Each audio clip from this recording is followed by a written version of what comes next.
enganchado un nuevo viejo conocido. Mirá vos, porque con esta persona hace, no voy a decir años, pero varios meses que no hablo y que no la veo.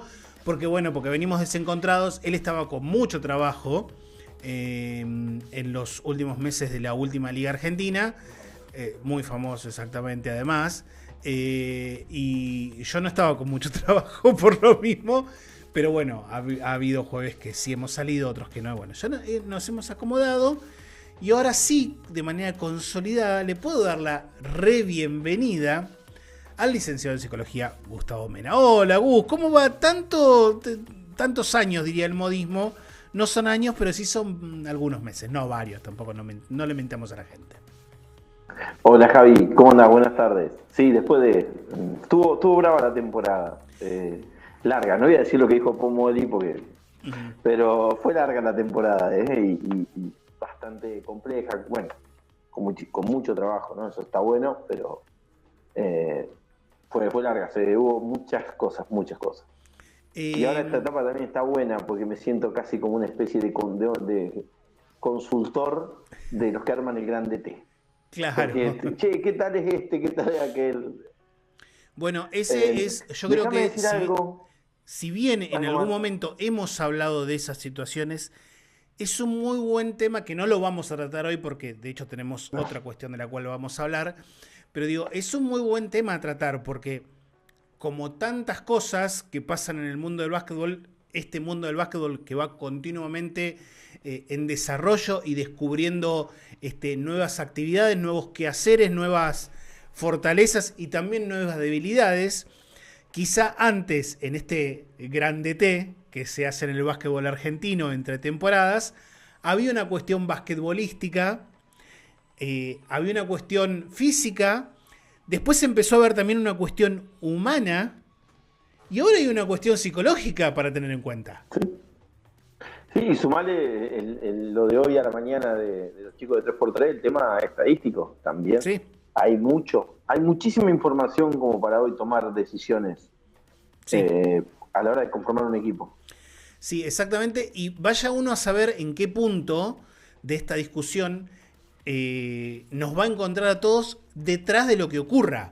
Porque, por ejemplo, esto de empezar a ver estadísticas y buscar el dato estadístico o en lo que es tu expertise, una cuestión más de perfil psicológico de cada jugador, siempre hay alguien que es pionero y uno después empieza digamos, a asumir cuestiones, a investigar, a buscar cosas.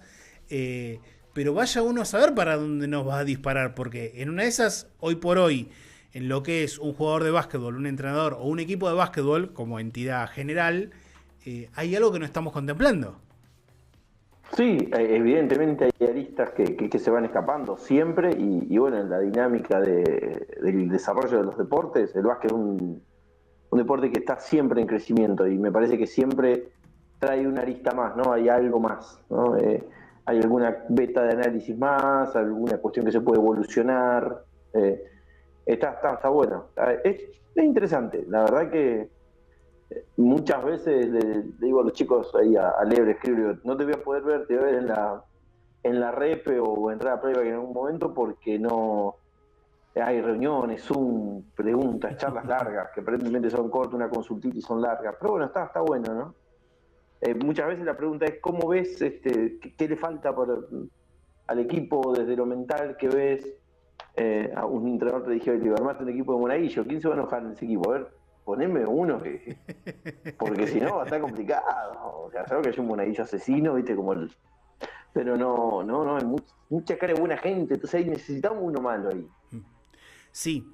Vos sabés que yo tengo una frase que, de hecho, los señores Federico Toral y Leandro Marcelo Margo la saben. Me voy a tomar la libertad de decirla, aunque es una mala palabra, pero la voy a decir igual. No es esa. Que es que yo creo, y que se sepa entender para dónde va disparado. Yo creo que todo equipo necesita un hijo de puta. Y en esa expresión no me refiero a alguien malvado que va a contramano de lo que es el equipo, que es alguien que te vuelva loco, con quien no podés trabajar. No, hay alguien que tiene que tener esa malicia necesaria en todo equipo, ¿bien? En distintas circunstancias. Que vea más allá de lo que es la bondad, que es más, hasta a veces rompa el status quo de lo que es un equipo bien formado. Nos estamos yendo a otro tema que no es el que vamos a hablar. Pero bueno, ya nos llevó esta cuestión y yo insisto que para mí todo equipo necesita un hijo de puta.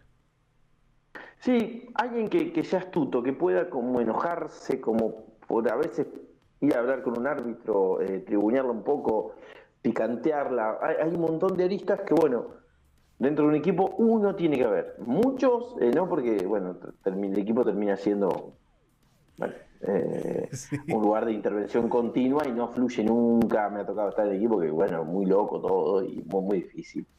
Pero un equipo necesita liderazgos, o sea, un liderazgo fuerte, no solo de lo basquetbolístico, sino de lo anímico, ¿no? Que sepa cuándo, en la jerga es pegar 3 gritos, no lo vulgar, pero no tiene que ver con el gritar, sino con cierta ascendencia y cierta maldad, podemos decirle astucia, suena un poco más lindo. Uh-huh. Sí, ahí vamos a dejarlo ahí. Lo tuyo es más coloquial que lo mío, en este caso. Bueno, muy bien. Pero no vamos a hablar de esto. Bien, no vamos a hablar de esto. Mientras, ahí me lo acaba de copiar Michael, un saludo muy grande a Marti Pino, a quien le debo una devolución de algo que estuve viendo que hizo el otro día ella, así que muchas gracias por estar del otro lado y mañana se lo voy a hacer un poco más tranquilo porque tengo 2 o 3 cosas para apuntarle, pero me gustó mucho lo que me mandó. Dicho esto, para iniciar la columna del señor Gustavo Mena, vamos con un video, ahí está, sí. Me hace así Michael.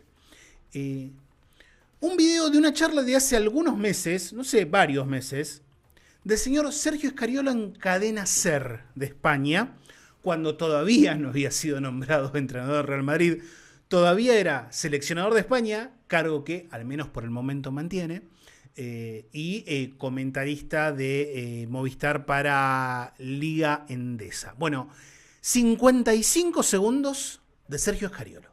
Sí, estoy firmemente convencido que dedicamos demasiado poco tiempo a la educación mental, al entrenamiento mental de los deportistas. Yo hablo por el baloncesto, pero me consta que no sea muy diferente en otras disciplinas, para luego darle tanta importancia, incluso sin entrar en los casos un poquito extremos, ¿no? Patológicos de cuando realmente una persona un poco explota, ¿no? Sino digo, para educarlos a competir mejor y a llevar mejor el momento de la derrota, del propio triunfo, que a veces es casi más traicionero que la derrota. Es más difícil de gestionar a veces. Sí. Yo creo que hay realmente poco recurso, poca energía, poco sincero interés en invertir en la educación mental de los jóvenes deportistas. Es una pena, repito, porque luego el propio mundo del deporte muchas veces justifica las prestaciones diciendo, bueno, un factor mental, ¿no? Bueno, pues entrenémoslo e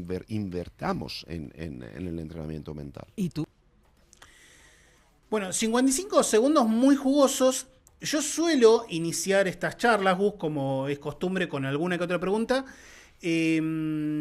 A mí se me disparan un montón de cuestiones que ramifican estos 55 segundos de Scariolo, pero te voy a dar inicialmente la posta a vos en este caso. Voy a empezar así como enojado, ¿no? Una vez leí y escuché, incluso le he mandado un mensaje también a Leo, que la serie Boca Instituto era una serie muy mental. ¿Qué partido no es mental? ¿No?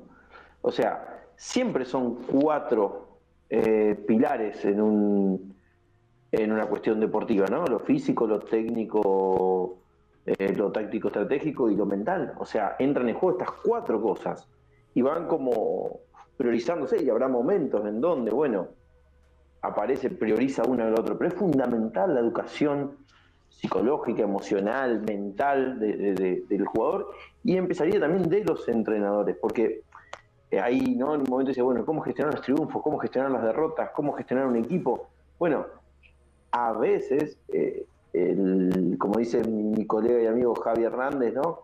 La psicología está en todas partes, no es necesario ser psicólogo, pero hay que saber algo de psicología porque está en todas partes. Y a veces, desde el entrenarse para gestionar determinadas situaciones que pudieran ocurrir, permite equilibrar un proceso formativo de un jugador en formativas, ¿no? A mí me resultó el otro día llamativo, fui a ver U17, el federativo regional, nunca sé bien los nombres. Algo. Y un chico venía 0 de 7 en tiro de 3 puntos, jugó muy bien, tiene unas condiciones muy interesantes, con lágrimas en los ojos, ¿no? Y digo, nadie le dice que el básquet tiene un montón de aristas, que se mate defendiendo, que está jugando un montón de tiempo por lo bien que está defendiendo al otro y que el equipo esta vez no necesita que él la meta. Y que Vildosa había tirado 0 de 8 el otro día con Instituto y después lo metió al otro partido. Entonces es como que nadie le dice esas cosas.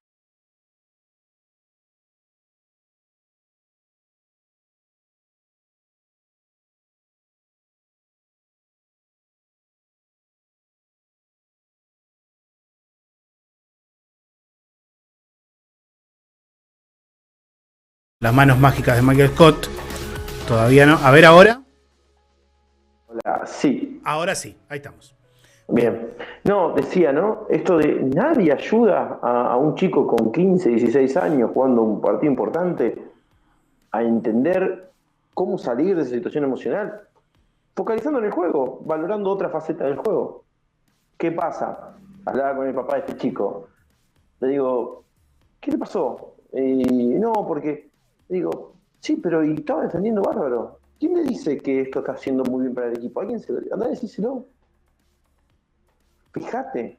Decirle, y le digo, mirá, el otro día Vildosa venía de errar y después del otro partido jugó muy bien.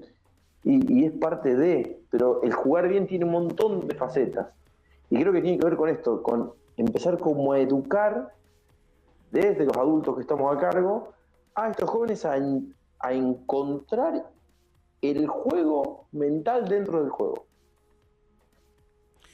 No jugarse una sola ficha, recuperarse en defensa, gestionar una emoción, gestionar mi lenguaje corporal, gestionar una indicación en el banco suplente, gestionar cómo salgo, cómo entro, qué características o qué acciones o qué conductas promueven el espíritu de equipo y cuál no. Hay un montón de cuestiones que tienen que ver con esto de la gestión emocional o el entrenamiento mental de un jugador que son fundamentales, ¿no? Y después te encontrás, vas a dar un campus, por decir, y que el entrenador de formativas de un club muy importante de la Argentina, pero tiene rutina de tiro libre, le pregunto a los chicos U19 y U17. Me mira y me dice, no, acá no entrenamos tiros libres. ¿Ah? Y cada uno debiera de tener su propia rutina de respiración, con visualizaciones y demás, para tirar el tiro que mentalmente es más complejo, que es el libre, porque es el único que tira solito. Bueno, nosotros acá hago un alto, es un ejercicio que estoy seguro que los que ya peinamos canas y nos teñimos los pelos cada tanto, hemos pasado cuando jugábamos en básquetbol de formación, pero yo entrenaba tiros libres en mis clubes de formación por una gaseosa. Y el que salía último pagaba la gaseosa. Y era una manera bastante efectiva e inocente de alguna manera, de alguna forma, de competir con presión, ¿no? De simular la presión de, tener los dos últimos libres, te queda un segundo y mínimo tenés que meter uno de dos para mandar el equipo el partido suplementario. Sí. Y se trata de gestionar el lanzamiento sin que importe el contexto. Porque y empezar a aislarte del contexto. Hay un ejercicio que hacen un montón de equipos también, incluso profesionales, que por ahí hay tríos o parejas y entran a tirar, y bueno, y son hasta tantas conversiones. Y bueno, y hay que meter más pelota que el otro, y ya ahí ya generás. El último tiro siempre cuesta un poquito más, ¿no? Y recuerdo haberme puesto atrás de alguno, generándole todavía alguna duda más para ver cómo lo gestionaba, ¿no? Y poder como intervenir desde ahí ya es como pero hay que enseñar esto, hay que darse tiempo para esto. Yo creo también, Gus, acá también me pongo de alguna manera con el traje de otros roles que ya a esta altura cumplen, en este caso de padre de una criatura que juega al básquetbol, que la educación del entrenamiento mental, y te traslado la consulta, es mucho más amplia que hablar pura y exclusivamente del jugador, porque vos lo mencionabas en el comienzo de la columna, también hay otros actores que necesitan esa educación y ese entrenamiento mental. Incluso nosotros los padres. Sí. ¿Bien? ¿Qué decimos nosotros los padres que, por ejemplo, ¿sí? Y acá me voy a remitir una crítica, bien, bajada esta semana de FEBAMBA, Asociación Femenina de Básquetbol de Buenos Aires, de se abre un expediente, haya sanción o no, 200.000 pesos. En el ámbito de un programa Violencia Cero. Ahora, si tú, entre comillas, programa de Violencia Cero, va a ser que el infractor gatille y nada más, y no le vas a enseñar que lo que hace está mal, es altamente factible de que no soluciones nada, por más de que sí, a todos nos cuesta, ¿no? Pero se me hace que esa educación y ese entrenamiento mental debe de partir desde muy chico, y sobre todo cuando los chicos están en escuela de básquetbol, U11, Mosquito, U11, U13, en la medida de lo posible, lo que trato de recordar siempre de que no deja de ser un juego esto. Un juego en donde están aprendiendo, en donde obviamente la exigencia es cada vez mayor, en donde tienen que a su vez convivir con el error, que a estas edades es mucho más frecuente que el acierto, pero que no se olviden de que es un juego, que están acá para jugar a algo. Solo puedo corregirte una cosa. En el profesionalismo también el error es más común que el acierto. Mira los porcentajes, sí es más común. Como la derrota es más común que la victoria.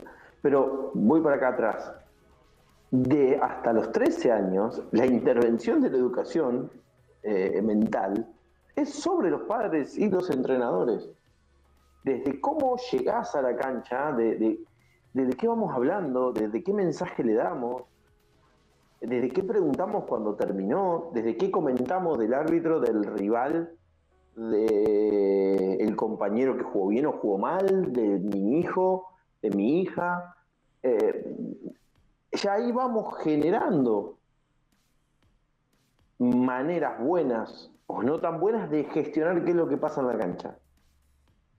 Y a partir de ahí es esencial esto de poder entender lo lúdico, porque en realidad sigue siendo un juego aún en la NBA. Pero digo, si uno logra conectar con lo lúdico, y acá conectamos casi todas las columnas, podemos jugar en flow, y jugar en flow es la experiencia más satisfactoria que puede tener un jugador y probablemente la más exitosa. Cuando un equipo fluye, cuando un jugador fluye, se rompe toda, y bueno, y no lo para nadie. Entonces, poder gestionar y conectarse desde lo psicológico con lo lúdico, más allá que después vengan presiones, responsabilidades, sueldos, descensos, ascensos, pero volver a reducirlo a un juego es la forma más sana de ir resolviéndolo. Se trata también de ir como asimilando distintas posturas en el recorrido. Vuelvo a esto y sin ánimo de criticar a nadie, pero por ahí cuando ponemos estos protocolos, que estoy totalmente de acuerdo que hay que hacerlo y tratar de tener un programa de violencia cero, me parece, pero sanísimo. Quizás que parezca primero lo punitivo y no lo preventivo es un error. Siempre el refuerzo de lo que queremos, de la conducta positiva en términos psicológicos, un refuerzo positivo de la conducta que queremos, es mejor y genera mejores frutos a largo plazo que el castigo, la reprimenda negativa sobre la acción negativa. Sí, y además siempre agrego... el premio es mejor que el castigo, sí, para generar conductas, ¿no? Sí, sí, sí. Y además yo agrego, y por lo menos esta es mi postura, y creo que va en consonancia con el lugar hacia el cual vos vas, de que perdés en ese caso, cuando vos evitás poner lo preventivo por adelante de lo punitivo, perdés una oportunidad valiosísima de educar. Porque lo que te termina pasando es, che, esto es así. Y si vos no haces las cosas que yo quiero que hagas, por más de que obviamente que se entiende y es, digamos, cae por defecto de que nuestra responsabilidad es portarnos bien adentro de una cancha, digo, pero perdés la oportunidad de no solamente explicar o de bajar la explicación, de educar y que todos los demás a su vez se eduquen. Che, a ver, mirá, si vos te portás mal, en este caso le estás trasladando o estás siendo espejo de tu mal comportamiento a un montón de pares y de chicos que están en tu mismo espacio durante esas 2 horas y que de repente pueden captar de que si, no sé, vamos a poner el caso extremo porque en los casos extremos para ejemplificar nos sirve, ¿no? Digo, no está bueno de que te lleven en un patrullero si vos te portás mal, ¿bien? Entonces, si te portás mal y no te castigo, todos ven que no pasa nada, ¿bien? Y en realidad te pasa que pones, no sé, 200.000 pesos después y el acto que cometiste en el momento es como si no pasara nada.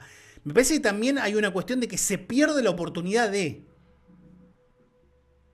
Sí, se pierde la oportunidad de educar, se pierde algo anterior que es lo preventivo y después llegará a esa situación de, bueno, sí, un castigo y a ver, y hay sanciones duras que a veces se protestan y a veces enojan, pero a veces son racionales porque ya no puede haber una vinculación de un determinado equipo, un determinado hinchada o fanáticos de un equipo en donde están directamente asociados con situaciones violentas, ¿no? O deportistas que vienen como recayendo en este tipo de conductas, ¿no? Entonces, me parece que sí, que, a ver, primero es lo preventivo, lo educativo, las conductas que queremos premiar. Después será la cuestión de aquello que queremos sancionar, castigar o marcar como algo que no queremos y con una consecuencia directa, ¿sí? Y probablemente esto de sanciones económicas a veces tampoco impactan demasiado sobre él o la protagonista deportista, sino sobre los padres, que a veces son los principales incitadores de situaciones violentas en determinados partidos, sobre todo en formativas, ¿no? Y ya metiéndonos un poco más fuertemente en lo que es el título de la columna, como dice ahí el Graf, la educación y el entrenamiento mental, hay una cuestión que hablábamos recién de que hay determinadas edades todavía de los infantes, digo, U11 y U13, aunque U13 ya es un preadolescente, entonces es como que está medio en el límite, pero hay un momento en el cual de alguna manera y ya de forma directa un psicólogo puede trabajar de forma coordinada con chicos, chicas e incluso adultos, entrenadores, padres, etcétera, como para generar esa educación mental. ¿Hay una edad? ¿Hay un momento en el cual se puede empezar a trabajar ya de manera formal, si se quiere? Para mí un 15 en adelante se puede trabajar directamente con el jugador o la jugadora que haga el deporte y con los entrenadores y los padres, todo el recorrido, ¿no? Pero me parece que ahí está el punto. Yo creo que, ¿por qué marco por las edades que están por reglamento, ¿no? 14 años, 13 incluso, 12 por ahí, tenés alguno que ya está como más independiente. Digamos, una cuestión de cuando se instala esto de juego no porque me mandan, sino hay un deseo profundo de jugar, de participar, de pertenecer, de defender colores. Hay un registro más profundo de lo que hago bien, de lo que hago mal, de lo que puedo mejorar, de lo que no estoy mejorando, de la toma de decisiones, de la importancia de determinadas cosas, incluso de reglas y de situaciones que a partir de, bueno, 6º grado estamos como ya incorporados en esto, pero yendo estoy hablando de 10, 11 años, ¿no? Pero yendo a cómo están divididas las edades en las estructuras hoy formativas, 15 es el ideal. Y se puede trabajar incluso grupalmente o se puede trabajar también individualmente, ¿no? lo primero es detectar. Yo creo que es detectar e identificar qué es lo que nos va sucediendo en determinadas situaciones, ¿no? Entonces, listar qué cosas suceden, qué sucedió acá, qué me estaba pasando, qué estaba sintiendo, qué me estaba diciendo en mi cabeza, y no solamente eso, sino buscar a partir de ahí alternativas para manejar aquellas situaciones que me están ocurriendo, ¿no? Me trabé, bueno, ¿cómo me destrabo? ¿Con qué acciones? ¿A quién miro? ¿Cómo genero algún anclaje? O el entrenador, el equipo se me traba en determinadas situaciones. Bueno, ¿pero qué estás comunicando? ¿Qué estás diciendo? ¿Cómo lo estás haciendo? ¿Te parás, te sentás, gesticulás, no gesticulás? Son todas cuestiones que dentro de un trabajo, dentro de un equipo o con un entrenador se pueden como ir tomando como para mejorar el impacto directo, ¿no? En ese trabajo y en esas edades, creo que también vas a saber entender lo que voy a plantear. ¿Es más importante el qué se educa o el cómo se educa? ¿Y por qué planteo el cómo? Porque hay como tú una discusión en la cual obviamente nosotros también como padres en este momento como comunicadores intervenimos de cómo decir las cosas. Lo que vos en algún momento mencionabas, por ejemplo, con tu ejemplo. ¿Por qué achacarle a un chico que va 0 de 8 en triples cuando en realidad hay un montón de cosas que está haciendo bien? Y quizás sería el cómo es, bueno, indiquémosle primero qué es lo que está bien para después trabajar en, de repente, aquello que falla. Escuché hace muy poquito un entrenador que decía, no trabajen sobre lo que hacen bien. Lo que hacen bien, lo hacen bien y punto. Lo pueden mejorar, lo pueden mejorar. Trabajen en aquello que está mal. Bien, decía él, en cuanto a, pura y exclusivamente en cuanto a técnica, a trabajo individual con esta cosita que tenemos acá llamada pelota. Pero digo, en cuanto, obviamente que importa mucho el qué, pero ¿qué peso tiene el cómo a la hora de tratar ese tipo de cosas? El cómo es más importante que el qué en el 95% de los casos. O sea, cuando un entrenador da una indicación y el tono de voz es demasiado elevado y no corresponde con la situación del partido, súmale, están los 20 y dice, tranquilo, no está tranquilo. O sea, lo que se capta es que el entrenador está tan nervioso como nosotros. O más. En cambio, si el entrenador pide el minuto, se sale un poquito, charla con los asistentes, respira, deja que los jugadores respiren y dice, bueno, miren muchachos, estamos perdiendo por 20. Hagamos esto, hagamos esto, hagamos esto y hagamos esto y empecemos de ahí, vamos pelota a pelota. Entonces, está diciendo tranquilos, sin decirlo. A veces hay que modificar un cómo, ¿no? Romper una tabla. Yo he tenido varios entrenadores especialistas, me dicen, rompí otra tabla, me mandan fotos de tablas y demás. Es más, podría ser el museo de las tablas rotas. El museo de tablas rotas. Voy a empezar. No sé si ya tengo de la camiseta, me parece que vamos a ir a las tablas rotas, me parece que también, pero es como medio difícil.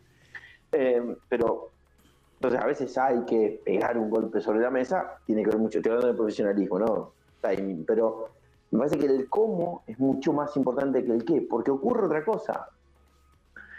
Y vos que sos papá, yo también, y incluso una discusión de pareja, o sea, puede pasarte me gritó, me trató mal, pero no sabemos qué dijo. Sé que me gritó. O sea, ¿de qué estábamos hablando? No sé, pero me gritó. Y ya eso cerró mi capacidad de escucha. Después, respecto sobre qué trabajar, creo que hay que trabajar las dos cosas. Hay que trabajar lo que hago bien para perfeccionarlo. ¿Por qué? Porque una cuestión básica. El scouting va a querer que vos eso que haces bien lo tengas que elevar un poquito más porque es más complejo.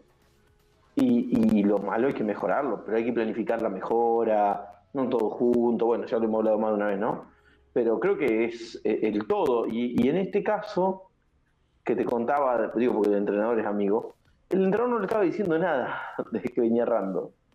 Era el chico que estaba totalmente martirizado como una especie de loop en lo que erraba, ¿no? y esa creencia de que solo es tirar y solo meterla al básquet, y hay un montón de otras cosas, ¿no?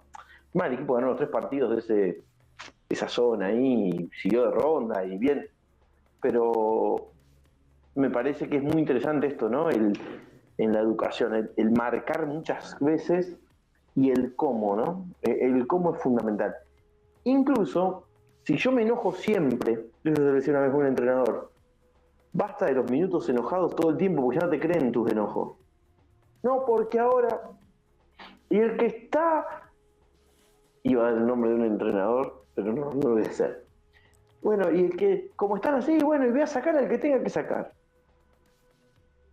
Entrenador amigo mío, que no trabajé con él este año, Liga Argentina, Zona Norte, ha hecho 5 cambios en el primer cuarto.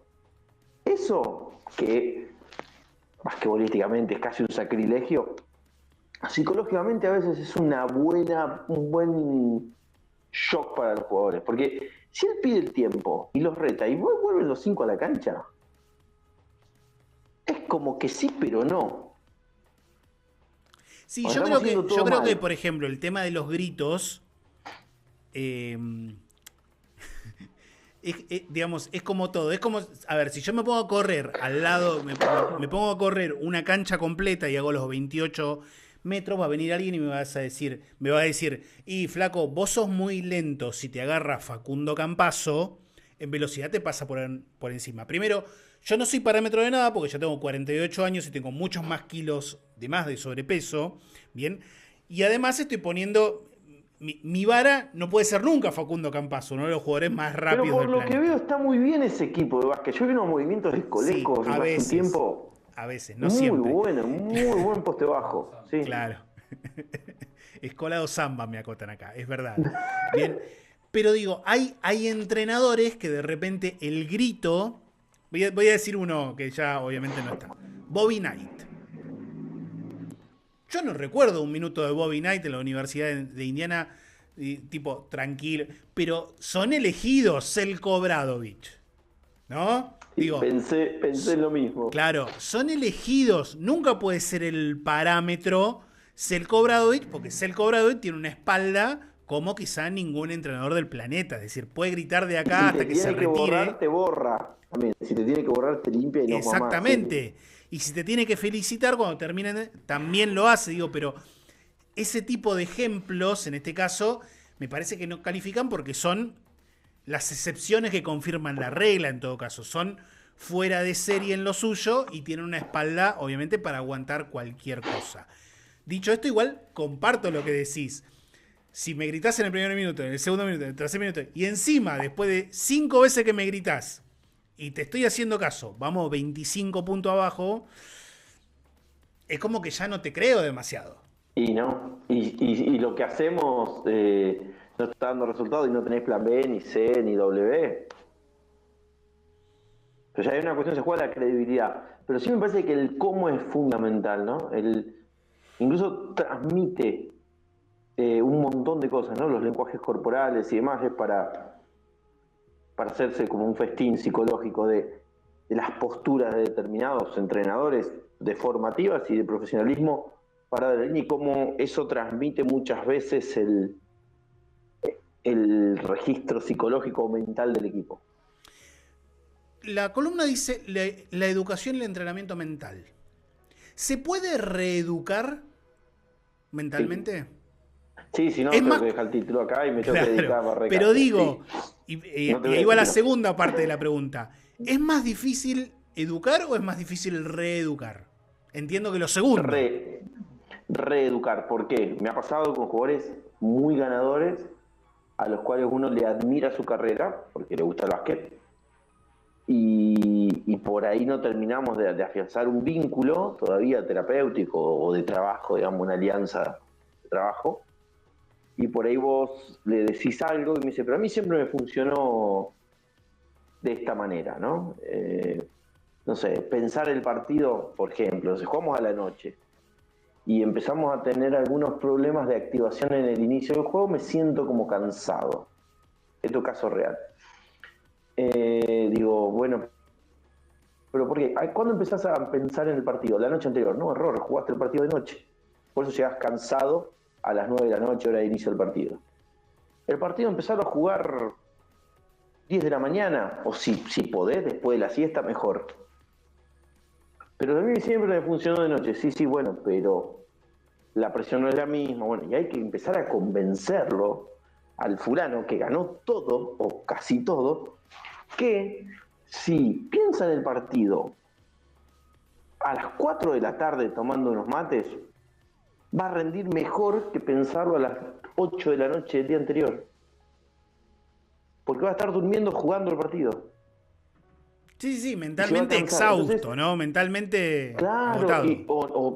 Recuerdo una charla con alguien. No, esto es una guerra. No es una guerra. No hay mañana. Otro decir, sí, hay mañana vamos a ir a comer, vamos a ir a desayunar. Es una de las frases insignia que desde esta plataforma queremos erradicar. Es una guerra. Bueno, no hay mañana. Partido de ida y vuelta. Y el defensor del título. Basta, muchachos. Basta. Por favor, basta. Ya está. Ya se gastaron todos los créditos. Basta. Claro, pero ¿cómo reeducás a alguien? O sea, tenés que primero convencerlo y que te salga bien la primera, la segunda, la quinta. Y va a pasar esto. En una situación crítica, no sé, venimos bien. 10 partidos de fase regular, bárbaro. Primer partido de playoff. Yo tengo que tener una sesión a las 7 de la tarde del día anterior a decirle, ni se te ocurra.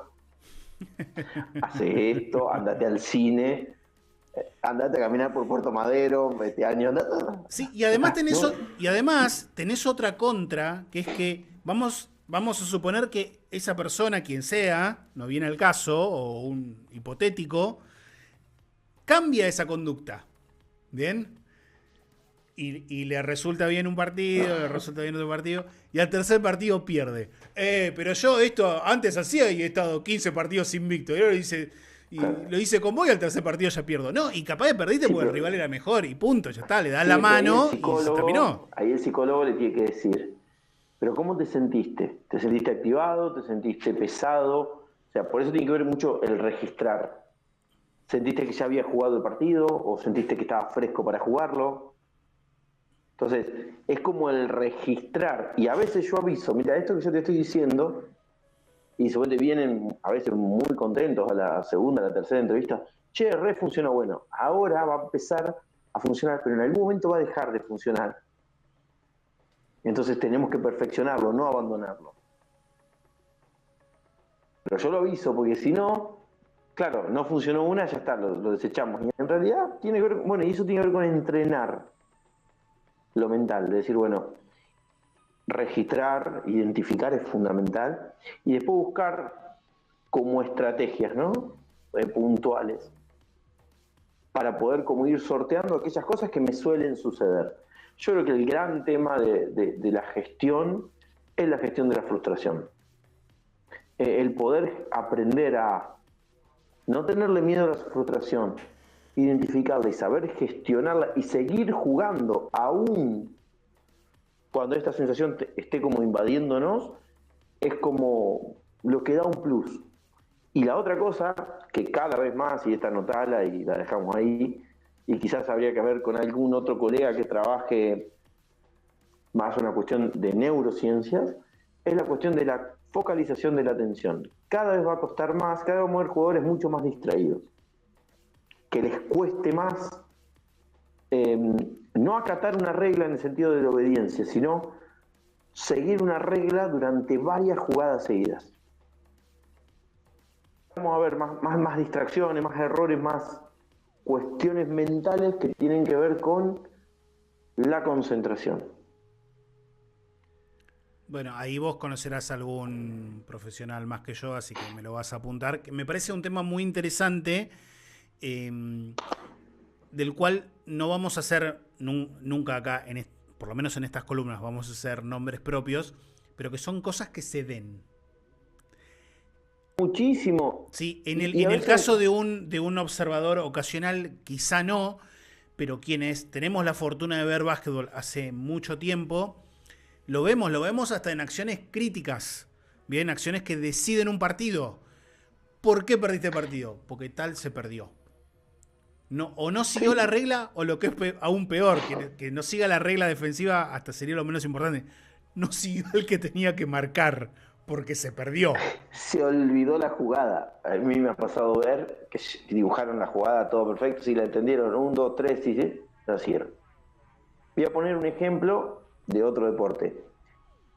Hace mucho tiempo escucho una entrevista a Vilas, y Vilas sabía que para ganar, no me acuerdo a qué rival fuerte, tenía que tirar todas las pelotas a la intersección de la línea, no de base, sino la línea de saque y la del costado.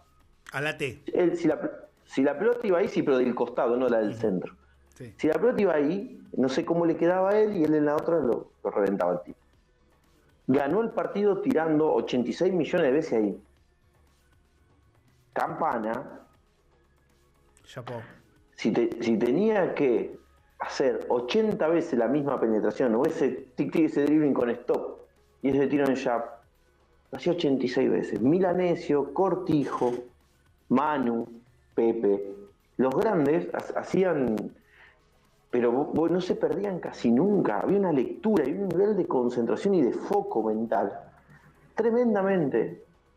Y hoy uno lo ve, uno ve a veces inicios de tercer cuarto y vos decís, ay, ¿qué hablan entre tiempo?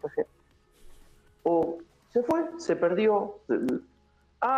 Pantalón, creí que era cuerno.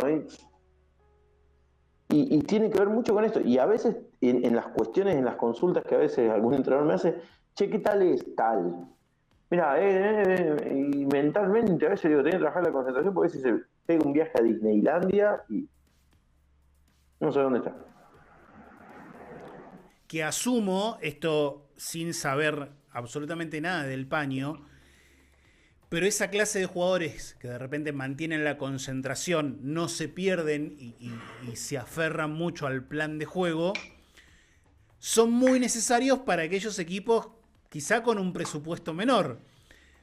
Porque son los que de alguna manera, con ese tipo de fortalezas, que también son basquetbolísticas, suplen esa carencia de talento natural que quizá hay en otros equipos con mayor presupuesto.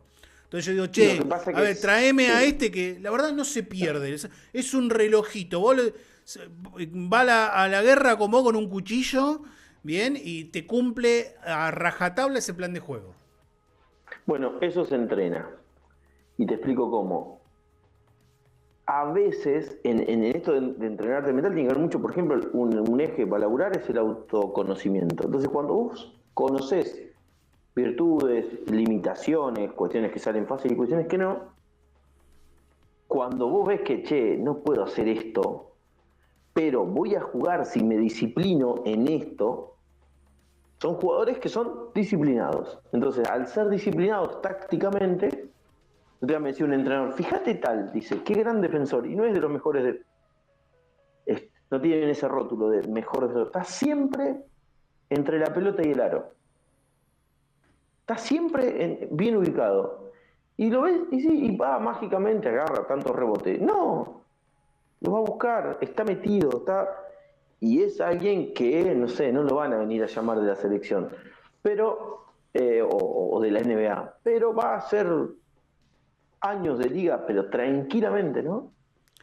¿Por qué? Porque, bueno, ha entendido esto de qué es lo que puede, qué es lo que no, que sí, que no, qué es lo que se espera de un jugador de su nivel, y es fundamental, y creo que sí, necesitan por ahí más esto de lo mental, porque por ahí, no sé, otro lo resuelve desde el talento, ¿no? Alguien más vaguito, entre comillas, lo resuelve desde el talento. Aunque también te diría que equipos de elite o en grandísimos niveles, si no hay esa capacidad de focalizarse y seguir determinadas reglas, no jugás. También yendo a eso que comentabas vos recién, se hizo hace poquito viral, hace un par de días, un video de Ale Sergi de La Voz Argentina diciéndole a los chicos que tienen el equipo, che, pueden trabajar de la música, no flasheen Superstar, pueden llenar estadios, así como pueden hacer covers en una plaza y vivir de esto. Y me parece que algo de eso también forma parte de la educación mental de un chico que aspira a ser un profesional. Porque muchas veces la palabra profesional está metida en el inconsciente de un montón de gente como un jugador recontravalidado en la NBA, en la Euroliga e incluso en la Liga Nacional. Y un profesional también puede ser un chico que juega en el TNA, o que va a una liga de Sudamérica, o que va a primera o segunda FEB de España, o va a Lega DU en Italia. Hay un montón de posibilidades de ser profesional, y el hecho de no llegar al máximo posible, que es a donde obviamente todo el mundo apunta inicialmente, no quiere decir que se le corte la carrera como profesional. No, porque además es esto, ¿no? O sea, necesitas esos superhéroes, ¿no? De decir, bueno, quiero la NBA. El otro día me decía un chico de 15 años, yo quiero ser jugador de la NBA. Mira, de esta ciudad, en los últimos 200 años que tiene la ciudad, uno solo. Digo, acá en Venado Tuerto, ¿no? Uno solo, Walter, no sé, qué sé yo. Le digo, sí han salido jugadores que están a nivel... Bueno, hasta tenés un equipo de Liga Argentina, tu equipo está en Liga Argentina. Entonces, digo, empecemos a escalones más asequibles, más alcanzables, ¿no? Entonces, vos necesitás el superestrella, pero necesitas ser realista y generarte un proceso de crecimiento y de sostenimiento del proceso que muchas veces, y ahí tiene mucho que ver la familia también, no estamos educados para esto, ¿no? Bueno, el caso único en el mundo, yo lo conocí, Las Varillas, una ciudad muy pequeña, 2 jugadores en la NBA, la verdad. Oberto y Bolmaro, la verdad que es Chapo. Tierra Santa. Sí. Bueno, Bahía también metió lo suyo, ¿no? Porque si no, hay que nombrarlo sí o sí. Sí. Pero Michael, el señor de las 4 décadas, puede ofenderse. Pero digo, me parece que también es eso, ¿no? Educar en el proceso, y vos podés vivir de esto, ¿no? Estando en el nivel que podés y haciendo determinadas cositas que te van a llevar a hacer, bueno, lo mejor que podés ser. Después, si el talento te acompaña, la suerte, y te llama el Real Madrid o Boston Celtics, bueno, vamos todos, pero bueno, lo lógico es este camino, ¿no? Voy a hacer la última para volver a lo que fue el comienzo de esta charla, de esta columna, Gus. ¿Cada cuánto en ese proceso de educación y de entrenamiento mental hay que meter, al menos conceptualmente, la palabra diversión? Todas las veces que sean posibles. Todas las veces que sean posibles. Una vez me dice un jugador profesional de dilatada y larguísima trayectoria y que sigue jugando, iba a decir sigue robando, pero no lo hago matar. ¿Cómo pretendés que me divierta en un tiempo muerto? Sí, es solo un juego. No vamos a poner ese chiste en el banco, pero sí tomárnoslo un poco más tranquilo. Estamos donde queremos estar, estamos jugando Liga Nacional de Básquet, estamos jugando en este nivel, estamos jugando finales. ¿Cómo no? No eran finales, eran playoffs ese año. Estamos jugando playoffs. ¿Cómo no?